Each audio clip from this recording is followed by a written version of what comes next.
नमस्कार दोस्तों, आप सभी को एच के सर चैनल में स्वागत है। एक बार फिर नए सेशन के साथ शुरुआत करते हैं जिसका नाम है वर्ब।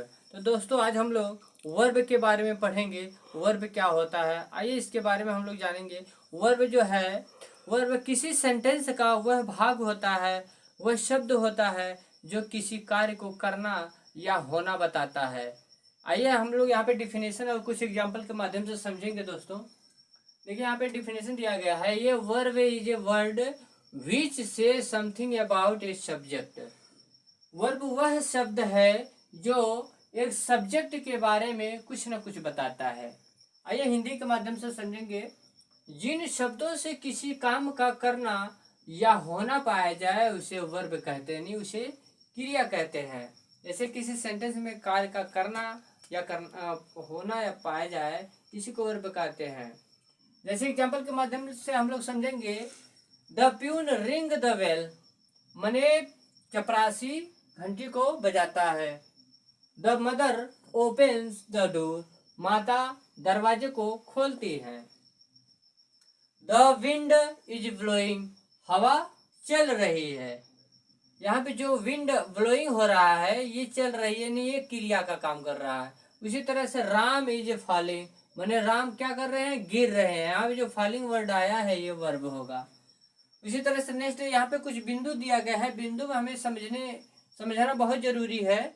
जैसे देखिए यहाँ पे हिंदी में क्रिया वाक्य के अंत में आता है। हिंदी में जब हिंदी का कोई सेंटेंस बनता है तो उसमें जो है क्रिया वाक्य के अंत में आता है। जब इंग्लिश में यही बनता है, जब इंग्लिश में कोई सेंटेंस बनता है तो ये क्रिया सब्जेक्ट के तुरंत बाद आती है। आइए देखेंगे, हिंदी में क्रिया वाक्य के अंत में आती है किंतु अंग्रेजी में कर्ता के तुरंत बाद यानी कर्ता के बाद आती है। जैसे यहाँ पे देखिए वर्ब क्रिया 3 फॉर्म में होती है, यानी यहाँ पे हम ये जानेंगे कि क्रियाएं 3 फॉर्म में होती हैं। वो कौन कौन सी यहाँ पे देखेंगे, फर्स्ट फॉर्म, सेकंड फॉर्म और थर्ड फॉर्म। उसी तरह से एक और है बनता है आईएनजी फॉर्म। इसमें देखिए फर्स्ट फॉर्म में जैसे गो ले, एग्जांपल गो क्रिया है, गो को लेते हैं यहाँ पे।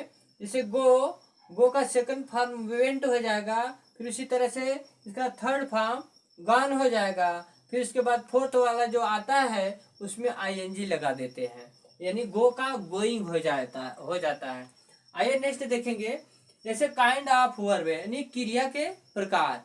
हम ये देखेंगे कि क्रिया के कितने प्रकार है। आइए हम यहाँ पे देखेंगे, जैसे यहाँ पे दिया है दो ही यहाँ पे दिया है, जैसे ट्रांजिटिव वर्ब, इंट्रांजिटिव वर्ब, उसके बाद आता है लीकेज वर्ब आता है, एक जो है ऑक्सिलरी वर्ब आता है। इस प्रकार से मिला के 4 क्रियाएं होती है, 4 प्रकार की क्रियाएं होती हैं।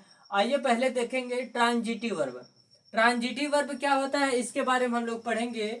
यहाँ पे देखिए सकर्मक क्रिया, इसी ट्रांजिटिव को सकर्मक क्रिया कहते हैं।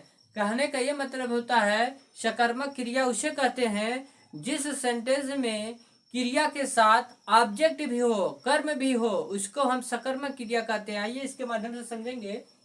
जैसे सकर्मक क्रिया, जिन क्रियाओं के साथ कर्म का प्रयोग हो तो वे सकर्मक क्रियाएं कहलाते हैं। यानी जो कहने का ये मतलब है यहाँ पे कर्म सहित, सकर्मक का मतलब ये होता है कि कर्म सहित, उसे हम ट्रांजिटिव वर्ब कहते हैं। जैसे एग्जांपल समझेंगे यहाँ पे, I read a book, I read a book, यहाँ पे जो ए बुक दिया है ये हमारा कर्म होगा, यानी यहाँ पे रीड जो है क्रिया होगी, ये वर्ब होगी, ये हमारा ऑब्जेक्ट होगा। तो कहने का ये मतलब है इस सेंटेंस में क्रिया और प्लस ऑब्जेक्ट दोनों भी, यानी ये सेंटेंस पूर्ण हुआ। उसी तरह से सेकंड में देखेंगे, दे प्ले फुटबॉल, वे क्या खेल रहे हैं, वे फुटबॉल खेल रहे हैं। यहाँ पे जो प्ले दिया है ये वर्ब है यानी क्रिया हुआ, यहाँ पे जो फुटबॉल दिया है ये ऑब्जेक्ट हुआ। इस तरह से हम देखेंगे, नेक्स्ट देखेंगे। कहने का ये मतलब होता है ट्रांजिटिव वर्ब में इसमें कर्म सहित होगा, इसमें क्रिया के साथ कर्म होगा, और जिसमें क्रिया के साथ कर्म नहीं होता है उसको अकर्मक क्रिया यानी इंट्रांजिटिव वर्ब में रखा गया। आइए इंट्रांजिटिव वर्ब के बारे में पढ़ेंगे। इंट्रांजिटिव वर्ब यानी अकर्मक क्रिया, जिस क्रिया के साथ कर्म का प्रयोग न हुआ हो वह अकर्मक क्रिया यानी बिना कर्म। अकर्मक का मतलब होता है कि बिना कर्म की, है ना, अथवा इंट्रांजिटिव वर्ब कहलाता है। जैसे एग्जांपल के माध्यम से हम यहाँ समझेंगे, आई सिट डाउन। क्या कुछ नहीं पता चल रहा है, यहाँ पे ऑब्जेक्ट नहीं मिल रहा है, वह कर्म नहीं मिल रहा है, इस प्रकार से यहाँ पे क्या हो जाएगा, ये इंट्रांजिटिव होगा। उसी तरह से यू लाफ्ड, तुमने हंसा, यहाँ पे क्या हंसने की बात आ रही है, यहाँ पे कोई कर्म नहीं आ रहा। उसी तरह से है सी इज वीपिंग, वह रो रही है, यहाँ पे भी कर्म का कोई प्रेजेंटी नहीं है। उसी प्रकार से नेक्स्ट देखेंगे, आई रीड, मैं पढ़ा। क्या पढ़ रहा हूँ इसका कोई पता नहीं चल रहा है, कि रामायण पढ़ रहा हूँ, कि बाइबिल पढ़ रहा हूँ, कि महाभारत क्या पढ़ा, कुछ नहीं पता चल रहा। उसी तरह से यहाँ से दे प्ले, वे खेले, मैंने क्या खेले इसका भी नहीं कुछ पता चल रहा है।